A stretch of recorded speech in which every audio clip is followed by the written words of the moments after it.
77 WABC invites you to a family fun day and softball showdown on July 20th with net proceeds benefiting Shriners Children's. John Sterling will call the game as the FDNY takes on the NYPD with special guests Dwight Gooden, Art Shamsky, 77 WABC hosts, including Sid Rosenberg, Anthony Cumia, Lionel, Dominic Carter, and many more. For more info and to buy tickets, go to ShrinersChildren'sChampions.org. That's ShrinersChildren'sChampions.org. And then we can figure out the gaps. Okay, no problem. So call Phil.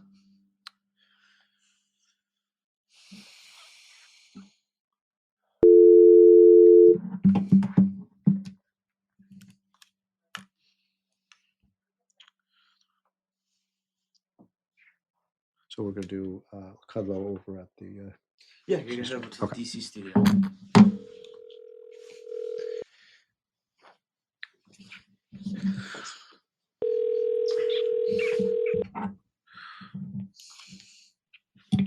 Hi, this is Phil. Hey, Phil, Steve Moore. Hey, Steve. Okay, I'm just going over what I'd like to talk about, maybe a little bit about the lies about healthcare. Are there any things from the hotline that you think we should talk about? I mean, you want to talk about the rescissions? That's going to be the next big vote. Oh, yeah, let's let's talk about that. Yes, that's a good one. And I'm just looking at, let's see here. I think Russ must be reading the hotline because he sent that letter about the Fed headquarters, and we're the only people who reported on it. Who did? Russ Vogt. I think Russ Vogt must be reading headline. Oh, yeah, right, exactly. Headline because we're the only people who reported on that. Okay. I'm just looking here. By the way, do you live in Virginia? No, D.C. No, you live in Maryland, right? No, D.C. The dumbest place of all. Yeah, right. Hold on.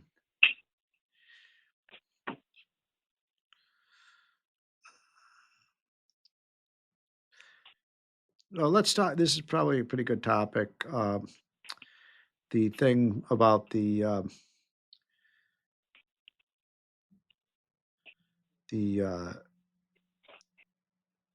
Good to go. The beverages, that kind of thing. Okay. All right. Ready? Yep. 3, 2, 1. The More Money Show with Steve Moore. Entertaining and informative on the Red Apple Podcast Network. Welcome back, folks. This is the More Money Show. Thanks so much for joining. I hope you're having a wonderful weekend. Now I want to bring back a regular on the show, Phil Kerpen. Phil works with me at Unleash Prosperity. And by the way, he's one of the editors of the Unleash Prosperity Hotline. So I hope everyone is getting that. It costs $1,000. No, it's absolutely free. It's free. It costs you nothing, folks. So all you have to do is sign up for it. And we will send it to you 5 mornings a week. It is go to unleashprosperity.com and sign up. And I think you'll very much appreciate the information. And Phil is one of the people who really puts that together. So Phil, and also you're with American Commitment. Tell us about American Commitment. Yeah, great to be with you, Steve. American Commitment is a national free market advocacy group. We work really on all the fiscal, economic, and regulatory issues, and we try to find the fights where a little bit more citizen education and engagement might make the difference and tip the outcome in a more free market direction. All our stuff is on AmericanCommitment.org.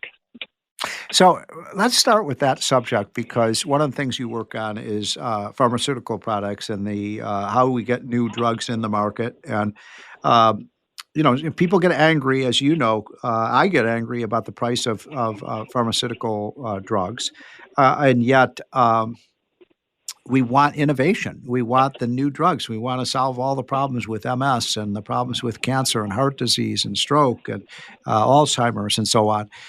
What has worried me, and Republicans and Democrats are both guilty of this, they want to sort of take away the profits of the drug companies. And if they do that, it worries me that we're not going to see the introduction of the new drugs that could prevent some of these horrible crippling diseases. Yeah, it's a really good point. It's a really important thing to worry about. We just had the adoption for the first time of price controls in the United States in the care of prescription drug purchasing in the Inflation Reduction Act. And unlike green credits, a lot of the other bad things in that bill. That was not revisited. We could not get Congress to revisit that, even with Republicans in control now, because Republicans basically said, well, you know, we don't want to be accused of raising drug prices, so we're going to leave those price controls in place. We're not going to touch that.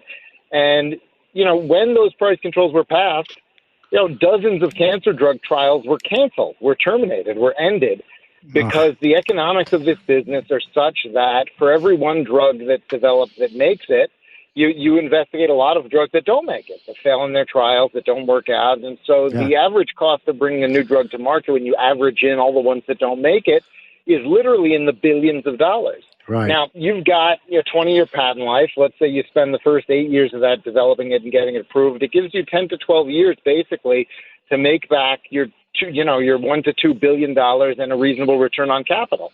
And so that's the reason that drugs are so expensive. You can't just say, we're going to clamp down on prices just by having government arbitrarily lower prices without getting many, many fewer drugs as a consequence of that. Now, we do have generic entry when the patents expire, and then they get very cheap. So that's the trade-off, is they're very expensive for a while, and then they're very cheap. Yeah, so this is a really important point. So how long is the normal patent for a new drug?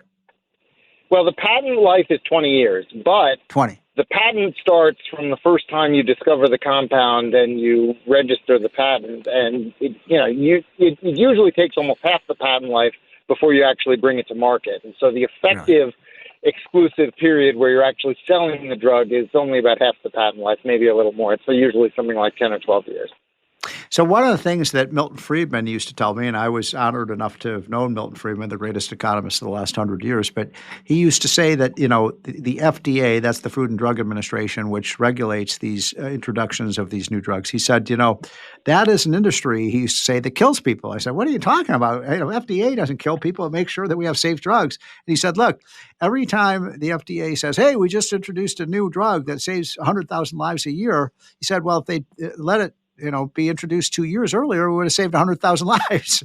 And so his point was that when you delay the introduction of new drugs, obviously we want to make sure that drugs are safe, but it seems to me, Phil, I think that the FDA is a very corrupt institution. I think it is taking way too long for these drugs to come to market. I know of cases where a drug that was very promising, the company just ran out of money because it was taking so long to get through the FDA process. And so I just feel that they are very complicit in this. And by the way, if you can bring the drugs faster to market, they're going to be cheaper. Yeah, they're going to be cheaper, and we're going to get more of them, frankly. Yes. I agree with you. I think it's a huge problem, and it's become a situation where you've got essentially a handful of very large companies that specialize in getting things through the FDA, more so even than they specialize in developing new drugs. And so what happens is a lot of times a great new drug is developed, but the company that develops it feels they need to partner with one of the major pharma companies, or else they just have no chance of getting through the FDA gauntlet. And The incredible thing is the FDA will not approve a drug for sale until it's proven both safe and effective. And it has to be proven effective for something, for anything. And then doctors very frequently will write the prescription for totally unrelated things for which it was never approved as effective, but that they've discovered that it happens to be effective for. And so you've got this very expensive and burdensome, effectiveness testing requirement. And then once it's actually on the market, a lot of drugs end up being used for totally different things anyway. And so I've always liked this idea of just scaling the FDA back to safety testing and letting the market figure out what's effective or not. Because frankly, sometimes FDA says something's effective and doctors disagree and they never write the prescriptions and insurance companies don't cover it. And we just saw that with a very expensive biotech drug for Alzheimer's called Aduhelm that was very controversial. The FDA did approve it, but no one's using it. No one pays for it because it doesn't work very well. And then you could sort of scratch your head and say, well, why don't they just approve a whole bunch of things and we'll see which ones actually work based on which ones the doctors are using and the insurance companies are covering? Why not give, especially if you have a crippling disease like MS or something like that, why wouldn't we allow people to take, maybe it will work, maybe it won't. We don't know for sure, but what's the harm in letting people try these drugs? I'm on the investor in a company that has an early Alzheimer's drug. They think it's effective. They don't have the concrete proof, but so far in some of the trials, it looks promising. Well, why not let people, if they want to, try that drug? Yeah, I mean, I think we absolutely should do that, especially because, as I mentioned, they've approved some Alzheimer's drugs that are very expensive and don't work very well. Right, And exactly. then you've got sort of, it's like it can't be worse. So, yeah, I mean, I would like to see them really lower those barriers. And, the whole thing should be these days you can make all the data public and people can figure out, doctors and patients can figure out what makes sense for them from a risk-benefit standpoint if they want to try something or not. So, I mean, I think transparency is much more effective than high regulatory barriers. And I will say, I give the current FDA, the Commissioner of Food and Drugs, Marty Makary, I give him credit because he has announced this new program where he's going to have vouchers that can be used for drugs that are deemed a national priority to get approved much, much faster in a matter of a couple of months instead of the usual multi-year process. So that's great, but I don't love the idea of only certain drugs getting, quick regulatory review based on, which ones he thinks are important. He may well pick well, but I mean, I think we should have a quick process for all of them. He's not infallible. No bureaucrat is. I'm talking to Phil Kerpen, who works with me at Unleash Prosperity. He's also the president of American Commitment. And by the way, the reason we've been talking about drug prices and how to bring new drugs to market is because he and I are working on a big project to try to solve this problem because it's a huge problem. And one last thing before I ask you about the healthcare bill, the big beautiful bill, is so just because I think a lot of people don't understand the process. So you mentioned the fact that after 10 years, the patent is basically up, and then anybody can produce the drug, and then the price falls dramatically, right?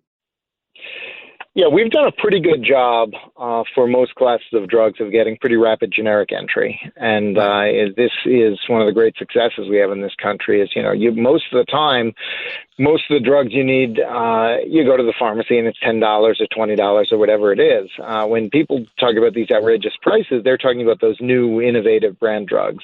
But once these patents end, we tend to very quickly get generic entry with very low prices. We've done a good job of approving generics, and it's very competitive. Right. And my point is that then forever, from now until the time immemorial, you get these drugs at a very, very low cost. So in other words, it's the first 10 years they're expensive, and then from then on in, you've got a drug that is really cheap and affordable to everybody. So I don't think people fully appreciate that aspect of this. Before we go, we just got about a minute and a half, 2 minutes left, Phil. Are people dying in the streets? I mean, my gosh, they passed this terrible tax bill, and I keep seeing on MSNBC that people are going to die and people are going to lose their Medicaid. And I don't know, are you seeing people dying in your neighborhood? I'm not. And, the people who are going to lose, Steve, the people who are going to lose their Medicaid are, a lot of people who are currently ineligible but have not been checked. We've got millions of those because Biden ended eligibility checking. They are illegal immigrants who were never supposed to be on it, but a number of states figured out ways to do it anyway. And they are able-bodied working-age people who refuse to work or be in job training or even volunteering qualifies under this bill for 20 hours a week. So, I mean, if you can't meet that requirement or refuse to meet that requirement, I don't think you're especially sympathetic. And that's why, the Democrats and the media who are going crazy about this, they don't really have examples of actual people whose benefits are in doubt because the people involved are not sympathetic, right? So when they say, oh, my God, they're going to hurt the elderly people in nursing homes and children and pregnant women, you say, no, actually, none of those people are subject to the reforms in this bill.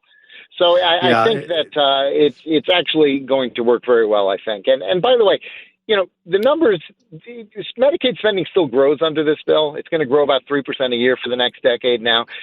It went up about 50% in the last 5 years. And New York in particular and California have just been ripping the rest of us off. New York's federal Medicaid spending went up 21% last year in 1 year.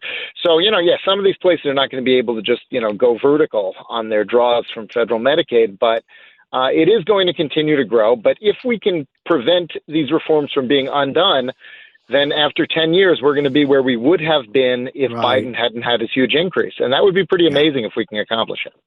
Amen to that. Well, that is Phil Kerpen, folks. He is the president of American Commitment. Get the Unleash Prosperity hotline, which he helps write every week. Just go to unleashprosperity.com. Thanks so much for joining, Phil, and we will be right back. This is The More Money Show. The More Money Show with Steve Moore on the Red Apple Podcast Network. All right, Steve, give me 1 second. So let's 77 WABC invites you to a family fun day and softball showdown on July 20th with net proceeds benefiting Shriners Children's. John Sterling will call the game as the FDNY takes on the NYPD with special guests Dwight Gooden, Art Shamsky, 77 WABC hosts, including Sid Rosenberg, Anthony Cumia, Lionel, Dominic Carter, and many more. For more info and to buy tickets, go to ShrinersChildren'sChampions.org. That's ShrinersChildren'sChampions.org.